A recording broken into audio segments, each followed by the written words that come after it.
$1,500. A 10% penalty if you're late on rent. And she pays that without any problem.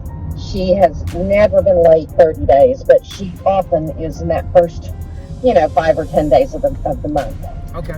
I'm not opposed to keeping the tenant in there. I would definitely do that and keep it smooth as possible. I understand her situation. At least it's not like the show road deal that we. Oh no, it is nothing like that. Yeah. So she's willing to accept our offer at 62. Yes. Okay. Let's do it. And as far as the last couple of dollars on it, I thought I had copied it over correctly. I'm thinking I might have put 35 cents on freaking milk. I'm gonna go back to my email. What was that? I lost you. Are you like on? I lost your audio a little bit. It's Bluetooth. Yeah, hold on. Okay. It was when my car picked up the Bluetooth. I got you. So, I think I might have given her dollar and cents amount a little bit different than what was in your email, because for some reason I thought it was 35 cents, and then when I pulled it out of my email and sent it to you, it was 38 cents. But it's something right within $1 of that. It's such a deal breaker, Stacy. It's such a deal breaker. Yeah, I know. I just screw these things up all the time. Yeah. So the reason why I do that, like I do like 62,167 and 28 cents, or just an odd number like that, because it looks like when you're presenting an offer, it looks like we really took so much time and thought to give them that exact offer, if that makes sense. Exactly. Yes. If you give them a round figure, then they think, oh, I can bargain. Right. So right. She accepted the offer. I would take it. Yeah. She's good with the offer. She'd love to be able to keep the tenant in. Okay. How long have they been living in the property? I'll have it written on my notes at home, either since 2014 or 2015. Oh wow! And they're paying $900 a month. Yes. Okay. Well, why does she want to sell? What's the reason for selling? I can tell you when I'm at home.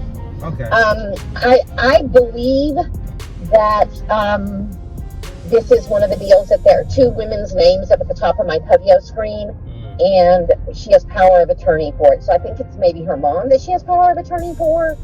Okay. And so I'm guessing maybe mom is old and it has something to do with that. I think they didn't want to continue landlording. Yeah. Okay. Well, let's write it up. Tell her we'll accept it. What she wants, is it contingent upon us keeping the tenant in the property? Is that her? No, she asked, can we? And I told her I will find out if we can, and if we are able to work with that, exactly how it would look, and we'll put that down on the additional information on the contract so that it's there when we sign, that we'll make every effort to keep the tenant in with the following stipulations. Okay. She just wants to know before she goes and tells the tenant, hey, this is what's going on. Okay. Now, obviously, the tenant could say, I don't want to sign their lease, I'm moving. But she says the tenant loves living there. Nice. So. Okay. Yeah. How much longer is left on the lease? It's a month-to-month right now. She signed one the first year that she was there, and then she's been month-to-month ever since. Okay. All right. So, and I think I asked you this before, but how soon she want to close? I can close as soon as title's clear, but. She didn't say a specific date, and I don't think I have thrown that around as a carrot with her. Mm-hmm. So, I was thinking that, that the additional information might say something along the lines of, we'll make every attempt to keep the tenant in place, and that seller will provide a copy of the last signed lease. Yep. And also tell her that security deposit would be changing hands at closing. Yep. Is that right? Yep. Okay. And anything else that needs to be in that additional?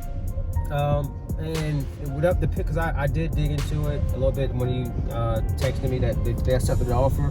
But I looked in the email and you sent me some pictures, and the pictures look fairly decent as far as condition. So we just put in there contingent upon the pictures the condition of the property matching the pictures that she sent you. Okay.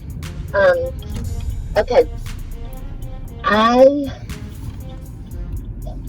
don't remember on that one whether those pictures were old MLS pictures or Zillow pictures. I'll have to go back and figure out. So I'm not sure if I've sent her that section of the pictures. But I had told her that once we get it under contract, the best and easiest way to do it is for us to put a lockbox with a copy of the key on the door, and to tell them that we're probably going to be walking through it several times while it's under contract, with pictures, with video, and that we will give them a notice when we're going to do that, but that they don't need to be there. It's no big deal. We will not touch a thing. We just walk through. Okay, that's perfect. That's perfect. And yeah, I definitely buy it. So you can let her know the good news, and we can tell her we'll close as soon as. I know it won't happen in a week, but you can just tell her we can close in a week. But we know, far as a couple of heirs involved in this, like it's an heir type property. Well, the power of attorney. Do I also need to ask her to go on and send her power of attorney into the closing company? Yes. And has anybody been deceased that's been attached to the property that you know about? I don't think so. I think the person is still alive, but I'll verify that. Okay, sounds good.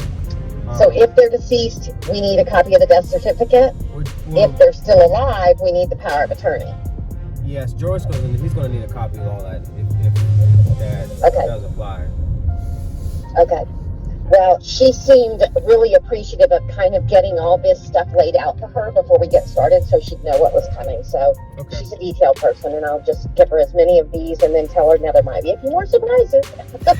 But we'll stick with the dollar amount. Okay. Sounds good. All right, so keep me posted, Stacey. I appreciate it. All righty, will do. Bye-bye. Sweet. So I just got an offer accepted. I offered to see another offer, $62,145.38, and I do that because it gives the notion to the seller that we really put our hard effort and thought, which we do. We run comps, and I did need to be around that 62 to 65 mark. Right? I gave an odd number like that, so it looks like to the seller like we analyzed the property, we did all we could. This is our offer, and they accepted it exactly the number that we gave her. Looks like I'm getting the property here for $62,000 change. That's already have a tenant in place, paying $900 a month. That's been there 45 years. So all you gotta do is make offers, and you'd be surprised. The deals are out there once you start making offers.